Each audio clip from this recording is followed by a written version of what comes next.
जो इससे कदावर लीडर दूर गए हैं, मैं उनसे अपील करूंगा कि वो अपने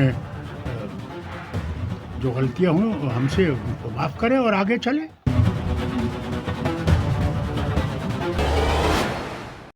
जो हम पे अताब आया है उसको दूर करना, ये मेरा काम है। जो इससे कदावर लीडर दूर गए हैं, मैं उनसे अपील करूंगा कि वो अपने जो गलतियां हुई हमसे उनको माफ़ करें और आगे चलें। नमस्कार, जम्मू संवाद में आपका स्वागत है और मैं हूं ललित खजूरिया। डॉक्टर फारूक अब्दुल्ला को ऐसा लग रहा है कि उनसे बहुत बड़ी गलती हो गई है जो उन्होंने अपने नेताओं को वापस नहीं बुलाने का फैसला किया था। हालांकि पिछले दिनों जिस तरह से मुश्ताक बुखारी ने पार्टी को अलविदा कहा, पहाड़ी स्टेटस को लेकर जो वो पहाड़ियों की लड़ाई लड़ रहे थे, उन्होंने कहा था कि पहाड़ियों को एसटी का स्टेटस दिया जाए, जिसको लेकर उनका फारूक अब्दुल्ला साहब के साथ काफ़ी मनमुटाव भी हुआ और अंततः उन्होंने पार्टी को अलविदा कह दिया। तब उनसे किसी ने पूछा था फारूक अब्दुल्ला साहब से कि एक बहुत बड़े लीडर जो हैं वो जा रहे हैं, तो उन्होंने कहा हम किसी को मनाएंगे नहीं, हमने आज तक किसी को नहीं मनाया, चाहे वो देवेंद्र राणा हो, सुरजीत सिंह सलाथिया हो, कमल अरोड़ा हो, ये जो लीडर गए हमने कभी इनको मनाने की कोशिश नहीं की और ना ही हम इन्हें मनाएंगे। लेकिन अब ऐसा लग रहा है कि उन्हें ये एहसास हो रहा है कि पार्टी के जो कद्दावर नेता हैं जिन्होंने पार्टी छोड़ दी है, या फिर कुछ ऐसे और भी कद्दावर नेता हैं जो पार्टी से खफा चल रहे हैं, उन्हें अगर नहीं मनाया गया तो पार्टी हाशिए पर जा सकती है। दरअसल बड़गाम में एक वहाँ पर एक प्रोग्राम था, उस दौरान कुछ पत्रकारों ने उनसे सवाल किए तो उन्होंने कहा कि डॉक्टर फारूक अब्दुल्ला का काम नहीं है किसी को मनाना, लेकिन हाँ इतना ज़रूर है कि जो गलती हमसे हुई है हम वो गलती स्वीकार करते हैं और आप वापस आ जाइए। यानी कि जो नेता, चाहे वो देवेंद्र राणा हो, चाहे वो सुरजीत सिंह सलाथिया हो, चाहे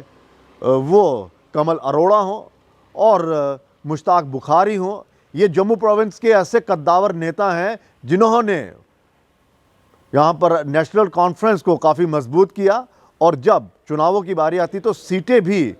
उनके झोली में डालते थे। लेकिन ये नेता इतने खफा उनसे चले कि उन्होंने पार्टी को ही अलविदा कह दिया और अब डॉक्टर फारूक अब्दुल्ला को भी ऐसा लग रहा है कि हाँ बहुत बड़ी गलती हो गई है, जिसका खामियाजा शायद आने वाले विधानसभा चुनावों में चुकाना पड़े। शायद यही वजह है कि वो अब नेताओं से, खासकर उन नेताओं से, उन कद्दावर नेताओं से वो इल्तिजा कर रहे हैं कि अगर कोई गलती हुई है तो माफ़ कीजिए और पार्टी को मजबूत करने के लिए वो आप घर वापसी करिए। ये साफ संकेत है कि जिन नेताओं के दम पर जम्मू प्रोविंस में, देखिए अगर हम नेशनल कॉन्फ्रेंस की बात करें तो इसमें कोई दो राय नहीं है कि नेशनल कॉन्फ्रेंस ने जम्मू में भी अपना एक वजूद रखा और कश्मीर में तो खैर कश्मीर में उनका बहुत बड़ा एक कह सकते हैं कि कैडर है जो लगातार उन्हें जीत की ओर लेता गया। लेकिन जम्मू में जो नेता थे वो जो खासकर अगर हम देवेंद्र राणा की बात करें, सुरजीत सिंह सलाथिया साहब जिन्होंने 2 मर्तबा विधायक रहे और कैबिनेट मंत्री पद तक उन्होंने संभाला, वो नेता जब यहाँ से छटक कर भारतीय जनता पार्टी में गए तो उन्हें ऐसा, डॉक्टर फारूक अब्दुल्ला को ऐसा लगा कि कोई बात नहीं, ये जाते हैं तो जाने दे। लेकिन उसके बाद जो लगातार इस्तीफों का सिलसिला और इसे क्या कहते हैं पार्टी को छोड़ने का जो सिलसिला जारी रहा, उसके बाद अब लग रहा है उन्हें एहसास हो रहा है कि बहुत बड़ी गलती हो गई। हमारे नेता हमारी ताकत थी और हम अपनी इस ताकत को संभाल नहीं पाए और अब यही ताकत जो है वो दूसरी पार्टी में जाकर, यानी कि भारतीय जनता पार्टी में जाकर उसे और ज़्यादा मजबूत कर रही है। आपको बता दें कि डिलिमिटेशन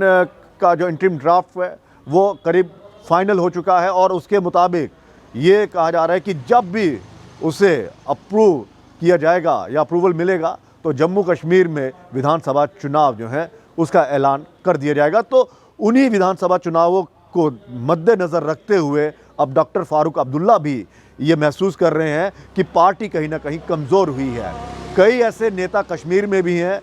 जो पार्टी से खफा चल रहे हैं, जो बाकायदा मीटिंग में नहीं आते हैं और अपने जो कहा जा सकता है कि दबी ज़ुबान में अपना विरोध जो है वो जता रहे हैं और उसी के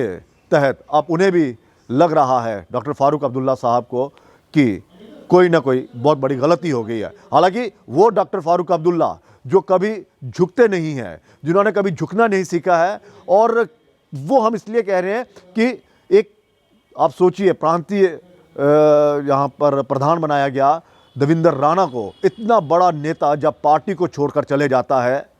तब डॉक्टर फारूक अब्दुल्ला उन्हें मनाने नहीं जाते हैं। सुरजीत सिंह सलाथिया जो कहा जाता था कि ये दाएं हाथ हैं डॉक्टर फारूक अब्दुल्ला के, वो पार्टी को छोड़कर चले जाते हैं, यानी कि दो लीडर एक साथ छोड़कर जाते हैं, तब भी डॉक्टर फारूक अब्दुल्ला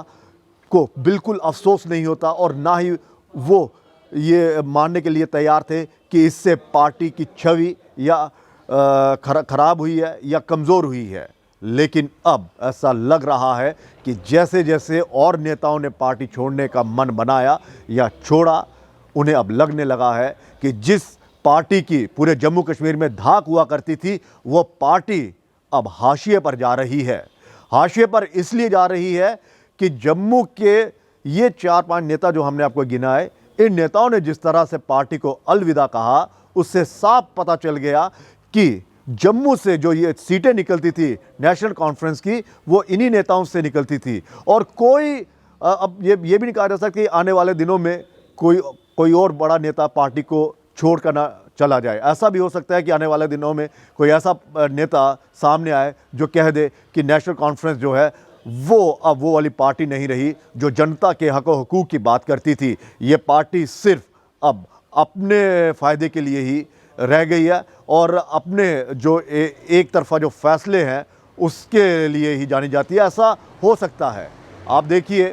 कि बशारत बुखारी की अगर हम बात करें, जो इस समय पीपल्स कॉन्फ्रेंस में चले गए हैं, उन्होंने भी ज़बरदस्त डॉक्टर फारूक अब्दुल्ला पर हमला बोला और उन्होंने साफ कहा, हालांकि वो पीडीपी से पीपल्स कॉन्फ्रेंस में गए हैं सजाद लोन की पार्टी में, लेकिन उन्होंने बाकायदा डॉक्टर फारूक अब्दुल्ला पर हमला बोला और ये कहा कि ये जो 370 और 35A की बात करते रहते हैं, ये जो अपना एक श्वेत पत्र जो जारी कर रहे हैं, वो श्वेत पत्र है क्या, वो रोड मैप क्या है, वो कुछ नहीं है, वो सिर्फ खुद को मजबूत करने के लिए और आवाम के लिए इन्होंने कुछ नहीं किया। ये एक ऐसा एक हमला था जो PAGD का एक ग्रुप था, PC, हालांकि वो अलग हो गए, लेकिन जब ये ग्रुप बना था तब ऐसा लग रहा था कि ये बहुत ज़्यादा मजबूत होगा, लेकिन जैसे जैसे वक्त गुजरता गया वो उनसे अलग हो गए। और बशारत बुखारी का इस तरह से हमला बोलना ये बता रहा है कि आने वाले दिनों में कश्मीर की ये जो सबसे बड़ी पार्टी है नेशनल कॉन्फ्रेंस, इस पर और भी ज़्यादा ये जो विपक्ष है वो हमला बोलेगा। और बशारत बुखारी ने तो यहाँ तक कह दिया कि आपको पूरा ब्यौरा देना चाहिए, आपने अपने टेन्योर में क्या किया। अगर आप 370-35A की बात करते हैं तो आप बताइए कि रोड मैप क्या है, किस तरह से आप उसको बहाल करेंगे और लोगों के हक में कितना था, ये बताइए। उन्होंने कहा इस तरह से गुमराह करने की आप जो बात कर रहे हैं, गुमराह कर रहे हैं, ये बता रहा है कि अब आपको भी एहसास हो गया है कि आप लोगों को समझाने में नाकाम रहे हैं। तो वहीं हम वापस फारूक अब्दुल्ला के उस पर आते हैं कि फारूक अब्दुल्ला जो अब बार बार ये कह रहे हैं कि जो भी गलती हुई है उसे माफ़ किया जाए, आप वापसी जो है वो वापस आइए, पार्टी को मजबूत करिए। तो कुल मिलाकर यही है कि उन्हें लग रहा है कि जो नेता यहाँ से जा रहा है वो पार्टी को तो कमज़ोर कर रहा है, लेकिन सबसे बड़ी दिक्कत डॉक्टर फारूक अब्दुल्ला के लिए यही है कि वो भारतीय जनता पार्टी को मजबूत करें। क्योंकि अगर हम मुश्ताक बुखारी की बात करें तो ऐसी खबरें आ रही हैं कि वो भारतीय जनता पार्टी को ज्वाइन कर सकते हैं। एक ऐसा पहाड़ी नेता जिसने सिर्फ पहाड़ियों के हितों के लिए ही NC को अलविदा कह दिया, ये उनका बयान है कि मैंने पहाड़ियों के हितों के लिए, मुझे अपना कोई लालच नहीं था, मुझे अपना भविष्य संवारने की कोई चिंता नहीं है, क्योंकि मैं एक ऐसा लीडर हूं जिसने बहुत लंबी पारी खेली और सब कुछ देखा है। और लेकिन अब मुझे ऐसा लग रहा है कि मेरे पहाड़ियों के साथ नाइंसाफ़ी हो रही है और इसीलिए अगर जो भी पहाड़ी स्टेटस दिलवाएगा मैं उसी के साथ हो जाऊँगा, चाहे वो भारतीय जनता पार्टी हो या फिर अगर संघ भी अगर हमें ये स्टेटस देता है, RSS अगर हमें ये स्टेटस देता है तो मैं RSS में भी शामिल हो जाऊंगा। ये इस तरह के बयान जो जब आते हैं तो ये बताते हैं कि वो अपनी पुरानी पार्टी से किस तरह से नाराज़ थे। लेकिन डॉक्टर फारूक अब्दुल्ला जो कल तक ये कह रहे थे वो किसी को मनाने नहीं गए और ना ही मनाएंगे, आज वो उस दहलीज पर खड़े हो गए हैं,